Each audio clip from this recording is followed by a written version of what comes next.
I'm Heather Hartman, private chef and holistic health coach. I spent years of my life trying different food trends to be healthy, only to realize all I needed to do was get back to the basics. Starting with foods that were whole and natural, I learned to eat the way nature always intended. That's when everything changed. Now, food is my passion, and I want to prove that healthy doesn't need to be complicated or bland. That's so delicious. It looks so tropical. Nothing like sneaking a bite of chocolate. So good. With tasty recipes and unexpected home hacks, we are getting back to a life that is fresh, simple, and healthy.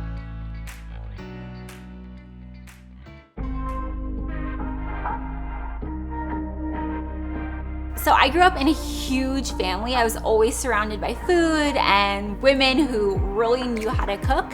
In culinary school, I worked at a few Michelin-starred restaurants. So now I cook for people like me who want a lot of variety, seasonal ingredients, real whole food, and maximum flavor.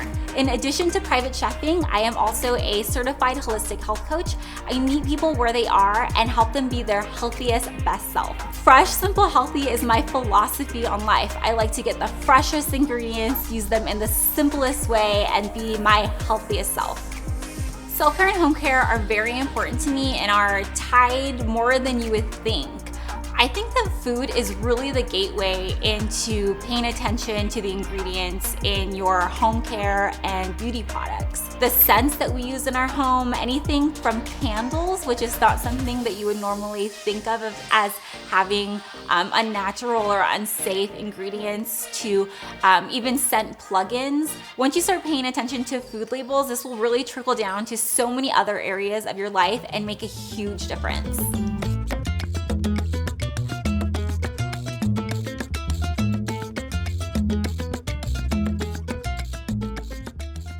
Today we're gonna make one of my family favorites. It's my grandma's chicken salsa verde, which I have kind of lightened up a little bit since she made it growing up. I come from a huge Mexican family, so this is something that I ate all of the time when I was younger. It comes in 4 parts. So first we're gonna make the salsa verde, then we're gonna do the chicken.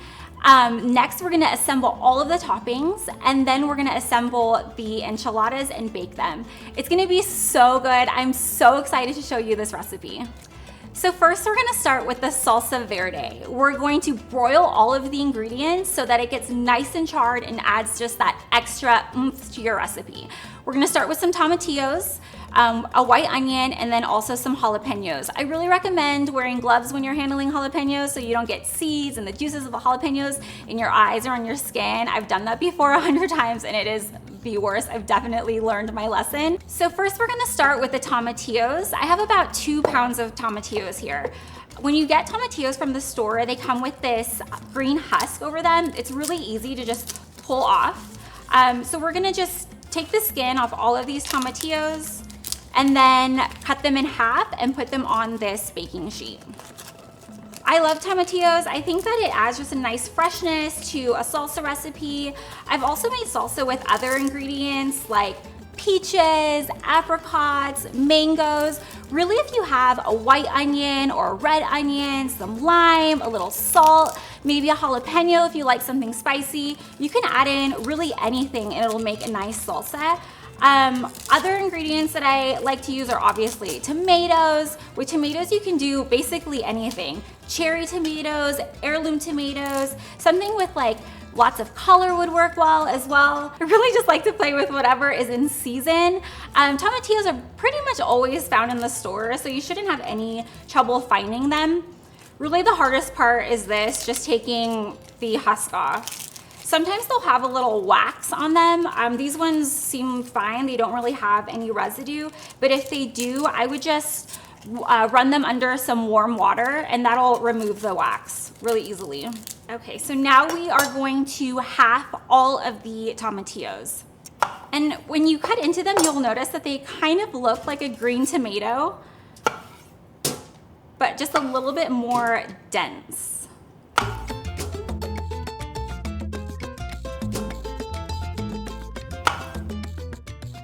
Next, we're gonna chop this white onion.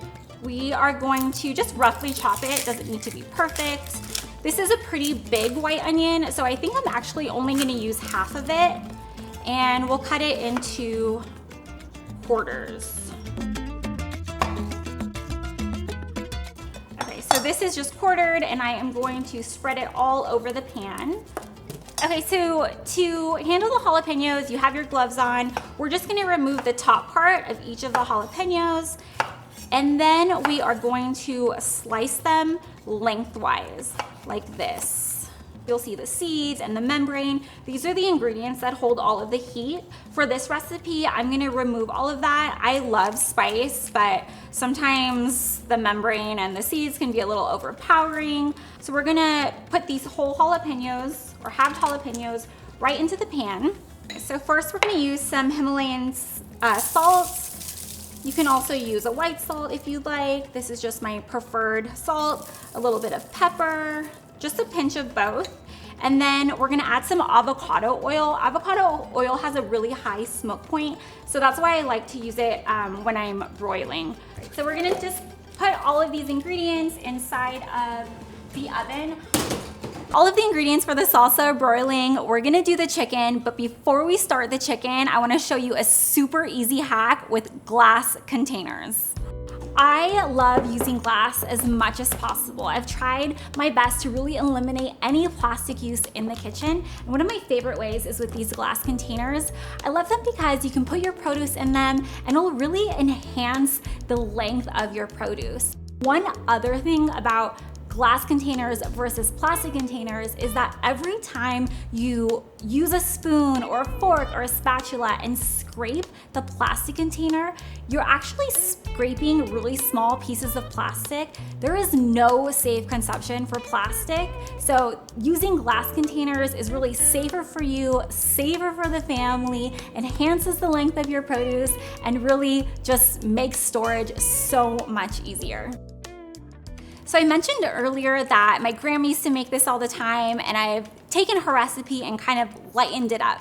When my grandma would make it, she didn't add any grains. There was a ton of cheese, regular cheese, and also the cotija cheese, which is a really popular cheese in Mexico. But yeah, mine just really has the cotija crumbles on top. We're not gonna put any cheese in the inside, and we're not gonna put any of the Mexican blend cheese on top. It's really just the pure, simple flavors. I still love that version. This is just a healthier, lighter version than what my grandma would make. So yeah, I have about 2 pounds of chicken, and I'm gonna season it with some salt, some pepper, and a little bit of that avocado oil. So just take a good pinch, put it all over. You want it to look like rain, so instead of pinching it really close, just have your hand really high above. And then the same with the pepper. And we'll do both sides, and then we'll do the oil. I also prefer the grill pan method versus sauteing because you really use less oil. I love fat. I think fat is really good for you, but you know, just with some dishes, you want it to be a little bit lighter. And we're gonna coat the chicken and not coat the pan, and it'll work just perfectly. Put that all over and really get it in everywhere. All right, my cast iron is smoking, so I feel like it's probably ready to go. If you can see, there's just smoke just coming all off of the cast iron. So hopefully we get that nice sizzle. Oh yeah, I can already hear it. And we'll just place the chicken right there, and we'll leave it for maybe about 5 minutes per side. When I grill or cook chicken, I like to leave it on the pan and I do not touch it. When you're cooking the chicken, you'll see it start cooking from the bottom up. You'll see the cook part rise to the second third of the chicken. Then that's when I'll usually flip it. But yeah, we'll just wait for about 5 minutes and then flip the chicken and start with the rest. As this is cooking, I am gonna get the bowl ready for all of the other chicken ingredients. So I have 5 ounces of kale. This may seem like a lot of kale, but trust me, once the hot chicken hits it, it'll wilt and it'll all reduce in size. I don't know if you've ever seen those videos of spinach where you have pounds and pounds of spinach. It's sauteed and then you have maybe half a cup. Kale is very similar. I'm gonna sprinkle some oregano, and I added a little cumin as well. We'll just add a little bit more. And we'll add about maybe a teaspoon of garlic paste, and we'll just keep this all in the bowl. We're not gonna mix everything together until the chicken has touched and wilted everything. So the chicken looks like it is pretty much cooked most of the way through on the bottom. Now we're just gonna flip it. And as you can see, it has those nice grill marks. It looks so good, very caramelized brown, nice and crusty. All of this is just added flavor, and it's also done in a very lean way. So I'm going to take my chicken, put it on my cutting board, and just make a small incision. And yeah, this looks wonderful. So I'm gonna put it right on the greens. And again, the heat from the chicken is gonna wilt all of the baby kale. And this is super hot, so we'll just add the next pieces of chicken.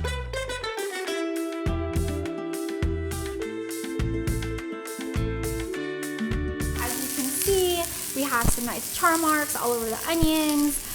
There's also a lot of juice. So we'll just set this aside for a little bit before we put it in the high-powered blender. I'm just gonna reduce the temperature to 350, which is what we're gonna bake the enchiladas at.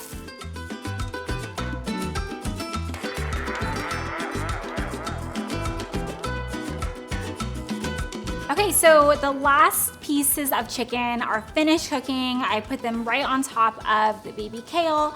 As that is cooling down, we are going to make the salsa. Okay, so we are going to blend all of the ingredients in the high-powered blender.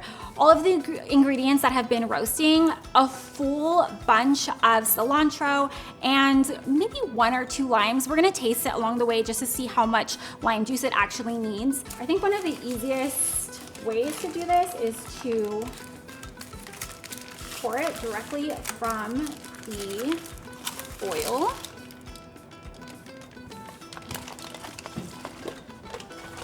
Okay, awesome. And there's a lot of juice in there, as you can see, so we won't need to add any water or anything with the blender. Usually when you are blending things, you want the liquid at the bottom. This already has a ton of liquid, as you can see. I'm gonna zest some of these. I think it adds just a little bit more flavor. I love using the full fruit or vegetable, just, you know, as much of the ingredient as possible. So we'll put all of that in there. And then we'll start off with 1 lime.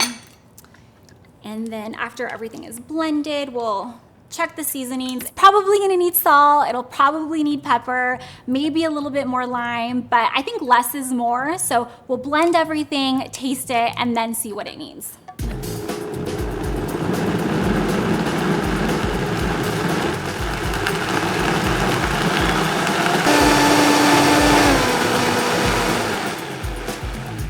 And then when you're turning off your blender, you wanna work backwards, so turn off the power boost and then slowly go from high to low.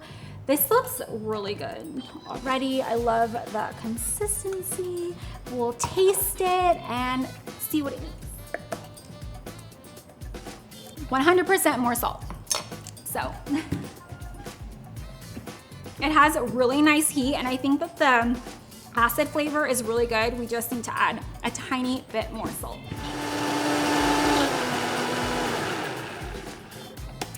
All right, so that should be fully combined, and we'll taste it again. That's so delicious. It's super light, super bright, so balanced. I probably will drink this. I wish I had some chips and salsa right now. Okay, so what we're gonna do is pour maybe about a cup of this into the chicken mixture. And that'll just add a little bit extra flavor to the filling. Now we are going to shred the chicken. So yeah, shredding the chicken is super simple. We're just gonna loosely shred it. I like it kind of chunkier. If you like it more uniform and thinner, then you can do that, just keep shredding. But I don't mind the bigger pieces of chicken. I think it's delicious and just adds a little bit more texture. But you should aim for something probably no bigger than this. And honestly, this would be really good if you just wanna eat the filling. This would be a delicious thing just to keep on the side. I know a lot of people make like chicken salads. This would be a really great take on like a Mexican chicken salad, just using the filling, not using any of the tortillas. And also the filling, if you don't have time to fully assemble everything, you can keep the filling in your fridge in a glass container for a few days and it will stay nice and fresh. So as I am shredding the chicken, we're just gonna preheat the cast iron on like a low temperature. I don't wanna do anything too high because we're not browning the tortillas. We are really just getting them warm enough to be pliable. So all of the chicken is shredded, as you can see, and we're just gonna mix everything together. And this is why I like using my hands, because I can just really get in there and make sure that everything is very well distributed. The kale looks great. It's super soft, almost wilted. And yeah, this looks so good. Okay, so I have my tortillas. We're gonna put these to the side, and the cast iron doesn't need to be totally preheated. I really just want it to be slightly warm. So usually with cast iron, you wait about 8 minutes on like a low to medium heat and then start cooking. But yeah, we're just using this to warm everything. And actually what I can do, or what I like to do, is put multiple on the bottom and then have it extend towards the sides. And we're gonna coat the bottom of this with just a little bit of salsa. Make sure it's a nice even coat, just like this. And flip these tortillas. They don't need to be fully cooked because we're gonna put them in the oven and then they'll cook longer in the oven. We really just want them to be pliable and warm. So I think this one is probably done. I like to kind of coat the tortilla with a little bit of the salsa just to make sure that it remains really pliable, and this also just adds extra flavor. And so what we're gonna do is take the tortilla and fill it. I like to be pretty generous with my fillings, and voila, so good. And as we're going, we may need to add more salsa. All right, so actually before we put this in the oven, I'm gonna top it with more salsa. And just drizzle it all over. We're gonna put this in the oven for about 15 minutes as we get all of the other ingredients ready. Okay, so now we're gonna get all of the toppings together. First, we're gonna start with the lime crema. I just have about a pound of Greek yogurt. Yeah, we'll just add all of it. So again, I have my homemade garlic paste, about a teaspoon of that. We're going to microplane some lime because again, I like to use the full ingredient, or as much of it as I can. All of this zest is gonna go right into the Greek yogurt, and then this lime is gonna get juiced. I like using Greek yogurt. So my grandma used to use sour cream, which is great as well. I love Greek yogurt because it has a lot of protein. It also feels like slightly lighter than, and less soury than sour cream. So we'll taste it. That's so good. So we're just gonna keep this to the side. So for the radishes, we're gonna start with that first. What I like to do is remove this little top part. That's not something that you wanna eat. It's totally edible, it's just not pretty. And then also remove the stem on the other side. And we'll do that for Not all of them, maybe a few. I don't always know what the thickness is gonna be like, so it's always good to do a test. And we'll just run this radish through. The purple and the pink and the red are just so pretty. I love radishes. All right, so I think that's about all that we'll need. We're gonna do some lime wedges as well. And this one has been zested, but it's totally fine. I like to use the whole thing. That, and then we're gonna take some cilantro. So with the cilantro, I am gonna pull the leaves from the stems, and we'll do about half a cup. I don't think we need the entire bunch. Cilantro is one of my favorite herbs. I know a lot of people don't like cilantro, and I think it's because they have that gene that makes cilantro taste like soap. I am so grateful that I do not have that gene. I think, you know, growing up, this is something that we would use in almost all of our dishes. So it would be really painful if I was eating all of my mom's dishes, all of my grandma's dishes, my aunts and uncles, and thought everything tastes like soap. Okay, so I think that's probably enough cilantro for this dish. We're gonna just save this, and now we're gonna cut into the cheese. And so what I like to do is just cut a wedge out and then crumble it. And we'll crumble the cheese right on the enchiladas. So I have a good wedge of cheese. I have my cilantro, lime, some radishes, and then we're gonna also put some avocado on top. I'm gonna just cut this avocado in half. All right, and then we're gonna cut slices, pretty thin slices. And I'm not sure if I'm gonna use this one, but I'm gonna cut it just in case and then just put the seed right back in it. The seed keeps the avocado from getting too brown. All right, so that looks good. I'm gonna keep that there just in case I end up not needing it. And now we're gonna take the enchiladas out of the oven. And again, you don't need to keep it in there for a very long time because everything is cooked. We really just wanted it to get warm throughout. Now we're gonna add all of the toppings.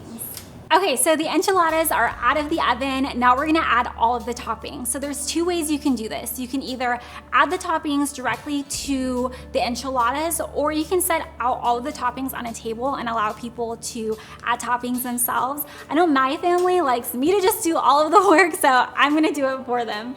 First, we're gonna start with some lime crema. There really is not any rules to doing this, just do whatever makes you feel happy. And I kind of feel like the messier and the more abstract it is, the better. Just try to get some, a little bit of the lime crema for every piece of the enchilada. A little bit more. And then we'll add some of the radishes. Really just disperse them everywhere. Again, the radishes are gonna add a lot of heat. We can add more after, but we'll put some cilantro. I think the cilantro really makes it. It makes it look so pretty.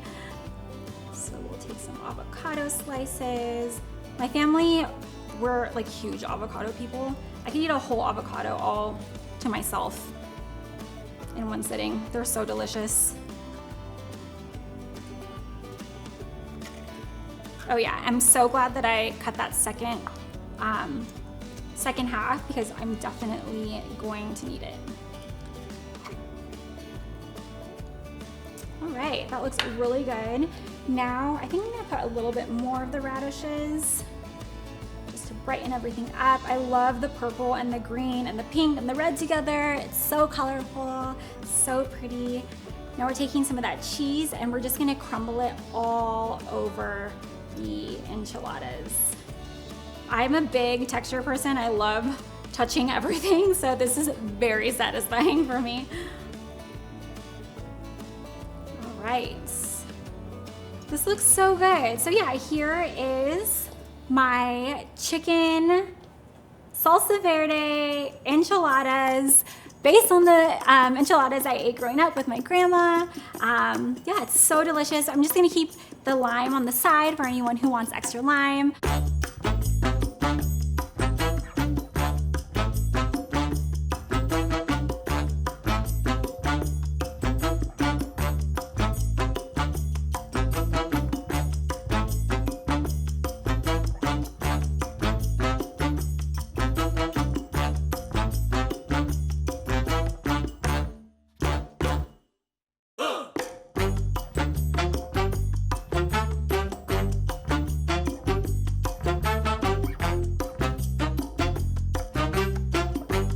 That's the finished product. I know you're gonna love these chicken salsa verde enchiladas.